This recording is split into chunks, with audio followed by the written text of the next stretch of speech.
नमस्कार विद्यार्थी मित्रांनो, माझ्या यूट्यूब चॅनलमध्ये मी तुमचं सहर्ष स्वागत करीत आहे. तर तुमच्यासाठी एका महत्त्वपूर्ण विषयावरती व्हिडिओ घेऊन आलो आहे. तो म्हणजे महाराष्ट्र शासनाच्या गृह विभागामध्ये जी भरती प्रक्रिया सध्याची सुरू आहे, पोलीस भरतीची. तर त्याच्या संदर्भात जी शेवटची तारीख आहे ती 15 तारीख आहे शेवटची तारीख.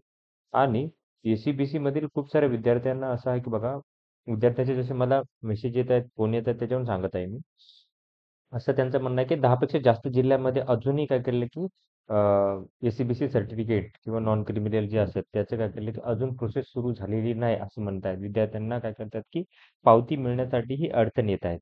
ओके, तर त्यामुळे ही जी तारीख आहे ती वाढवण्यात यावी अशी विद्यार्थ्यांची मागणी आहे सध्याची तरी. आता हे प्रेस नोट काढून मागच्या वेळेस काय केलं होतं यांनी ही तारीख जी आहे 26 तारखेला प्रेस नोट्स काढली होती आणि याच्यानुसार काय केलं होतं की 15 तारखेपर्यंत ही तारीख वाढवली होती. म्हणजे 4 दिवस पहिलेच काढली होती. तर यांनी ती काढावी लवकरात लवकर आणि काय करा की विद्यार्थ्यांना थोडंसं हे द्यावं की कारण की सर्टिफिकेटच भेटत नाही तर विद्यार्थी फॉर्म कसे भरतील? हा मुद्दा आहे. तर काय करावं की लवकरात लवकर यांनी काय करावं की एक तर सर्टिफिकेटची जी सिस्टम आहे ती प्रॉपर करावी, एकदा चेक करावी, त्याची चौकशी करावी सरकारने आणि त्याच्यानंतरनं विद्यार्थ्यांना हे फॉर्म भरायचं आहे ते काय करावं की जे तारीख आहे ती वाढवून द्यावी काही दिवस.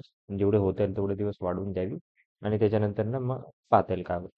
तर ही माहिती होती. तर अशाच महत्त्वपूर्ण अपडेट्ससाठी माझ्या चॅनल सबस्क्राईब करा, व्हिडिओ लाईक करा आणि इन्फॉर्मेशन मित्रांसोबत शेअर करा.